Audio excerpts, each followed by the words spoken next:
Halo viewers, balik lagi sama aku Rifki Hadian. Dan di video kali ini aku mau ngebahas bener banget yang sesuai dengan judulnya, beberapa kesalahan yang ngebuat orang-orang itu nggak lulus seleksi administrasi di CPNS atau P3K tahun 2023.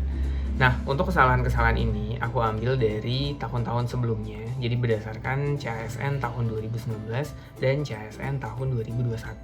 Karena kebetulan aku juga ikut di CASN tahun 2019 dan CASN 2021. Pertama, kesalahan yang paling banyak atau paling sering aku dengar adalah menggunakan satu materai untuk dua berkas sekaligus. Kan biasanya kalian itu disuruh buat surat lamaran sama surat pernyataan.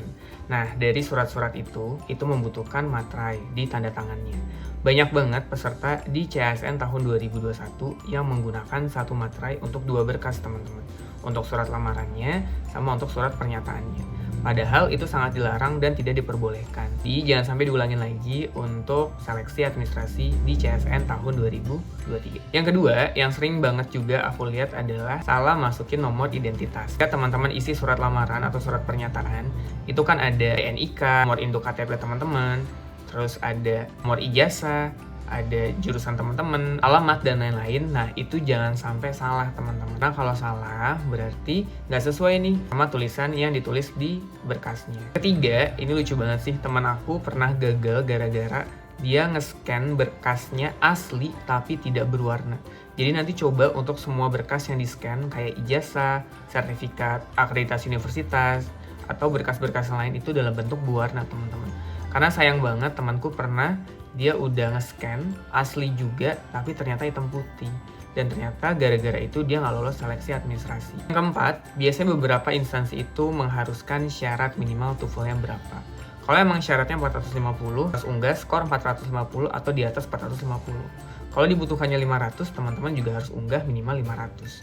Nah, ada beberapa orang yang rasa kayak, aduh mungkin nggak dicek atau nggak diperiksa dan lain, akhirnya unggahnya nilainya yang di bawah itu. Dan ternyata pas diunggah, dia jadi nggak lulus karena syaratnya itu kurang memenuhi berdasarkan sertifikat TOEFL-nya. Yang kelima, sertifikat akreditasi tidak sesuai atau misalnya udah kadaluarsa. Nah, biasanya universitas itu kan punya akreditasi nih, dan itu hanya berlaku sekitar 5 tahun. Nah, saran dari aku, teman-teman jangan sampai, misalnya teman-teman lulusnya tahun 2023, terus ternyata akreditasinya itu teman-teman masukin di tahun 2022, padahal kan sekarang udah tahun 2023. Nah, kalau kayak gitu, berarti nanti akreditasinya udah out the date atau udah kadaluarsa. Atau biasanya yang dipakai itu pas kita lulus ya, akreditasi kampusnya tuh apa. Jadi saran dari aku, setelah ini coba dilihat nanti akreditasi kampusnya itu harus sesuai dengan kelulusan teman-teman. Contoh akreditasi kayak gimana sih, Kak? Contohnya kayak gini, teman-teman bisa lihat gambarnya. Nah, ini adalah salah satu contoh akreditasi untuk sertifikat di suatu universitas. Carinya di mana, Kak? Cari aja di Google BAN PT jurusan teman-teman universitasnya apa. Nanti biasanya langsung muncul untuk sertifikat akreditasi tersebut. 6. Latar belakang foto tidak berwarna merah. Nah, hati-hati ya teman-teman ya. Latar belakang foto tuh harus berwarna merah. Contohnya kayak gini. Jadi saran dari aku, nanti jangan latarnya biru, jangan latarnya putih, tapi harus merah.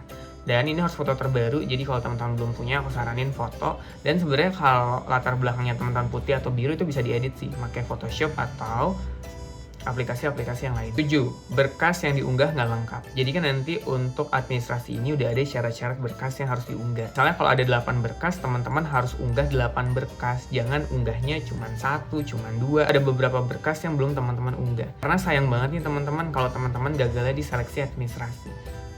Kenapa sayang? Karena kita belum berjuang, teman-teman. Siapa tahu teman-teman bisa lulus di seleksi administrasi cuman gara-gara teman-teman nggak unggah, jadi teman-teman nggak lulus. Dan yang kedelapan, yang paling sering juga adalah memilih formasi yang tidak sesuai. Maksudnya gimana nih, Kak? Kalau teman-teman mau ngambil formasi umum, berarti teman-teman bisa pakai semua. Kalau teman-teman mau ngambil formasi cum laude, berarti teman-teman harus cum laude dari universitas teman-teman.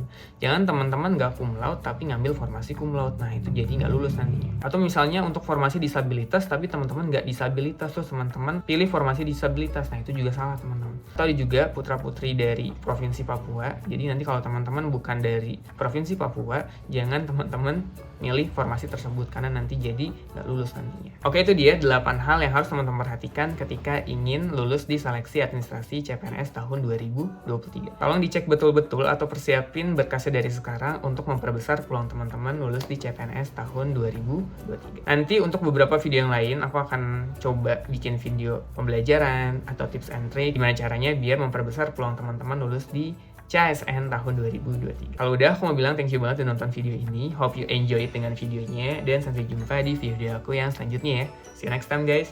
Bye.